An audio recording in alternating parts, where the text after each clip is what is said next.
Assembly ఆవరణలోని Gandhi విగ్రహం ముందు BRS ఎమ్మెల్యేలు ధర్నా నిర్వహించారు. పార్టీ ఫిరాయించిన ఎమ్మెల్యేలపై వెంటనే అనర్హత వేటు వేయాలని నినాదాలు చేశారు. పార్టీ మారిన ఎమ్మెల్యేలపై సుప్రీంకోర్టు ఇచ్చిన తీర్పును త్వరితగతిన నిర్ణయం తీసుకోవాలని స్పీకర్ గడ్డం ప్రసాద్ను కలవటానికి బీఆర్ఎస్ ఎమ్మెల్యేల బృందం శాసనసభ కార్యాలయానికి వెళ్లింది. అయితే స్పీకర్ అందుబాటులో లేకపోవడంతో అసెంబ్లీ ఆవరణలోని గాంధీ విగ్రహం వద్ద ఎమ్మెల్యేలు నిరసనకు దిగారు.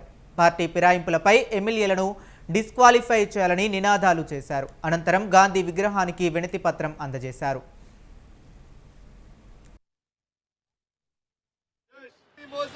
కాంగ్రెస్ పార్టీ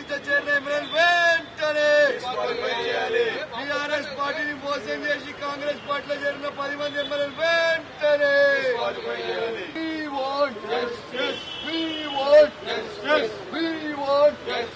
పార్టీ మారిన ఎమ్మెల్యేలు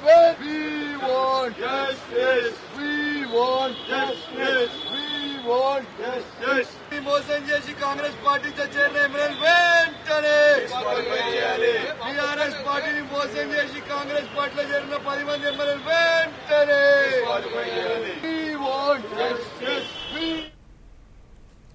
పార్టీ ఫిరాయించిన ఎమ్మెల్యేల ఇష్యూపై సుప్రీంకోర్టు స్పష్టమైన డైరెక్షన్ ఇచ్చినా స్పీకర్ ఎలాంటి నిర్ణయం తీసుకోవటం లేదన్నారు మాజీ మంత్రి గంగుల కమలాకర్. ఇదే విషయంపై అపాయింట్మెంట్ తీసుకుని మరీ వినతి పత్రం ఇవ్వడానికి వెళితే స్పీకర్ లేరని ఆయన చెప్పారు. సుప్రీం చెప్పినా ఏ నిర్ణయం తీసుకోకుండా స్పీకర్ కాలయాపన చేస్తున్నారని, ప్రజలు తిరగబడక ముందే ప్రజాస్వామ్యాన్ని రక్షించాలని డిమాండ్ చేశారు గంగుల.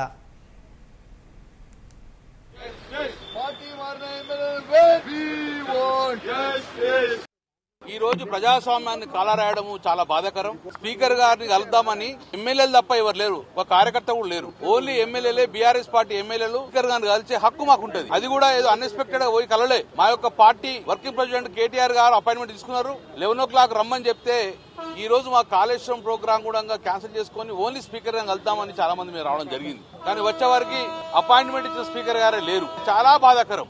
మా డిమాండ్ ఏంది? మేము కొత్తగా డిమాండ్ పెడతలేం, మీ మీద ఒత్తిడి తీసుకొస్తలేం. ఏదైతే మేము చట్టబద్ధంగా న్యాయపరంగా మేము సుప్రీంకోర్టు ఆశ్రయించినాం, సుప్రీంకోర్టు ఒక డైరెక్షన్ ఇచ్చింది, 3 నెలల లోపల డెఫినెట్ గా వీళ్ళు డిస్క్వాలిఫై చేయమని చెప్పింది. కాబట్టి ఆ యొక్క ప్రెజర్ మేమందరం ఉండగా సార్ స్పీకర్ గారు సుప్రీంకోర్టు ఏదైతే ఆదేశాలు ఇచ్చినో దాన్ని తొందరగా ఇంప్లిమెంట్ చేయాలని చెప్పేసి ఒక బాధ్యత గల అపోజిషన్ పార్టీగా మేము కలుద్దామని వస్తే ఈ రోజు వారు కూడా లేకపోవడం, దట్టు కూడా మెయిన్ హాల్ కూడా తాళం వేసుకొని పోయారు. ఎందుకు మనకి భయం? ఏం తప్పు చేసిన మీరు భయపడుతున్నారు? నేను ఒకటే డిమాండ్ చేస్తున్నాను, అయ్యా సుప్రీంకోర్టు ఢిల్లీలో ఉంది, మరి ఆ సుప్రీంకోర్టు యొక్క ఆదేశాలు ఇక్కడ దాకా వినబడతలేవా? నేనేమంటున్నా, సుప్రీంకోర్టు ఆదేశాలు మీకు వినబడతలేవా అంటున్నా. నేను సుప్రీంకోర్టు ఇచ్చినా కూడా మీరు కాలయాపన చేస్తే ఒక బాధ్యత గల స్పీకర్ గారు మీరు ప్రజాస్వామ్యాన్ని తలరాసినట్టుగా అవుతుంది. ప్రజలు చూస్తున్నారు, శాంతియుతంగా మేము వచ్చి రిక్వెస్ట్ చేస్తున్నాము. ఇప్పటికైనా ప్రజల తిరుగుబాటు చేయకముందే ప్రజాస్వామ్యాన్ని కాపాడిన స్పీకర్ గారు అని రిక్వెస్ట్ చేస్తున్నాం. ఈ రోజు ప్రజాస్వామ్యాన్ని కాలరాయడము చాలా బాధాకరం. స్పీకర్ గారిని కలుద్దామని ఎమ్మెల్యేలు తప్ప ఎవరు లేరు, ఒక కార్యకర్త కూడా లేరు. ఓన్లీ ఎమ్మెల్యేలే, బీఆర్ఎస్ పార్టీ ఎమ్మెల్యేలు స్పీకర్ గారిని కలిసే హక్కు మాకుంటది. అది కూడా ఏదో అన్ఎక్స్పెక్టెడ్ గా పోయి కలలే. మా యొక్క పార్టీ వర్కింగ్ ప్రెసిడెంట్ కేటీఆర్ గారు అపాయింట్మెంట్ తీసుకున్నారు. 11 o'clock రమ్మని చెప్తే ఈ రోజు మా కాళేశ్వరం ప్రోగ్రామ్ కూడా క్యాన్సిల్